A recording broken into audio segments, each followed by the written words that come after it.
पुण्याला जाता जाता आम्हाला दिसली एक कन्व्हर्टेबल टमटम, फार झंकी लाईटी बिटी, फार नादिकच गडी होता. मग म्हटलं चला आता तिचाही व्हिडिओ घेऊन तिलाही फेमस करू. त्या माणसालाही कळालं नाही की आम्ही तिचा व्हिडिओ घेतोय. असंच चला आता रामकृष्ण हरी पब्लिक, स्वागत आहे तुमचं आपल्या व्लॉगमध्ये. खूप दिवसांनंतर आज आपण चाललोय तिरुपती बालाजीला. आपले प्रणव शेठ खास आळेफाट्यावरून आलेत आणि आपण आपली भटकवाडीची गँग घेऊन निघालो आहे. सर्वांना त्या ठिकाणी आपल्या फॉर्च्युनरमध्ये बसवलं आणि निघालो आहे आम्ही पुणे स्टेशनला. आम्ही चाललो आहे ट्रेनने. 11:45ला आमची ट्रेन होती म्हणून आम्ही निघालो आहे पुण्यासाठी. पुण्याला जाता जाता आम्हाला दिसली एक कन्व्हर्टेबल टमटम, फार झंकी लाईटी बिटी, फार नादिकच गडी होता. मग म्हटलं चला आता तिचाही व्हिडिओ घेऊन तिलाही फेमस करू. त्या माणसालाही कळालं नाही की आम्ही तिचा व्हिडिओ घेतोय. असंच चला आता आपण चालू. स्टेशनला आम्हाला सोडून मंजनानं आपली फॉर्च्युनर घेऊन परत घरी गेले आणि आता आम्ही पोहोचलो स्टेशनच्या बाहेर. आमचे प्रणव शेट्टी त्या ठिकाणी मस्ती करतायत, ओम महाराज पण आहेत आणि आमचे लेंडे सरकारांना कसं काय सोडायचं. लेंडे सरकार असल्याशिवाय ट्रिपमध्ये काही मजा थोडी येते. आणि त्यांच्यासोबत निलेश दा आणि लेंडे सरकार हे असल्या ट्रिपमध्ये मजा येते. आणि आता आमची ट्रेन येणार होती प्लॅटफॉर्म क्रमांक 6ला, म्हणून आम्ही चाललो आता 6ला.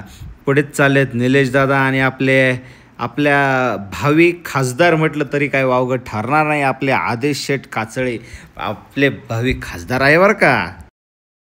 आपली ट्रेन प्लॅटफॉर्मला येऊन थांबली होती. आमचे पनू शेठ म्हटले आता मी ट्रेनमध्ये चढल्याशिवाय काही ट्रेन चालूच होत नाही आणि ती निघणारही नाही. आणि झाले तसं, पनू शेठ आमच्या ट्रेनमध्ये चढले आणि ट्रेन चालूच झाली की इकडं आम्ही 60 जण मस्तपैकी आम्हाला जागा भेटली होती. आमच्या सीटवरती आम्ही येऊन बसलो होतो. दर्शन भैया चोरडे आपल्या पिंपळवंडी गावचं युवा नेतृत्व यांच्या थ्रू ही ट्रिप होती. खरं तर आमच्याला विनामूल्य या ठिकाणी ट्रिप घडून आणण्याचं काम हे दर्शन भैया चोरड्या दरवर्षी करतात. हे माझं 3रं वर्ष आहे, परंतु गेले जवळजवळ भरपूर वर्ष त्या ठिकाणी दर्शन भैया सर्वांना बालाजी दर्शनासाठी घेऊन जात. आता आम्ही निघाले पुणे जंक्शनवरून. आमची ट्रिप आता इथून ट्रिप तर स्टार्ट झालेली आहे. पहिल्या वर्षी आमची ट्रेन लेट झाली होती, दुसऱ्या वर्षी लेट झाली होती. यावर्षी आमची ट्रेन बरोबर 11:45चा टायमिंग होता आणि 11:45ला निघालेली आहे. तर आम्ही सर्वजण निघाले. खरं तर आमच्या तिरुपती बालाजीच्या मनात होतं की आम्ही लवकर यावं, म्हणून आमची ट्रेन खरं तर लवकर आली असावी. भरपूर आम्ही जवळजवळ 60 जण या ठिकाणी प्रवास करतोय. तुम्हाला मी पुढे दाखवणारच आहे की आम्ही किती जण आहोत. तिथं आमचे लेंडे सरकार आमच्या सोबत बसले, जे व्हिडिओ काढतात ते आमचे प्रणव शेठ, आणि इकडे आमचे ओम महाराज बसले, तिकडे आमचे पपुनाना गेले, इकडे भूषण बसलाय.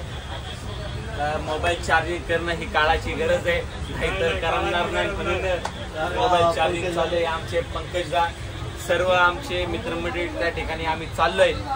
पुढे काय मजा होणार हे आम्ही तुम्हाला वेळोवेळी सांगणार आहे. तुम्ही काय घाबरू नका, तुमचं मनोरंजन आम्ही असंच चालू ठेवू.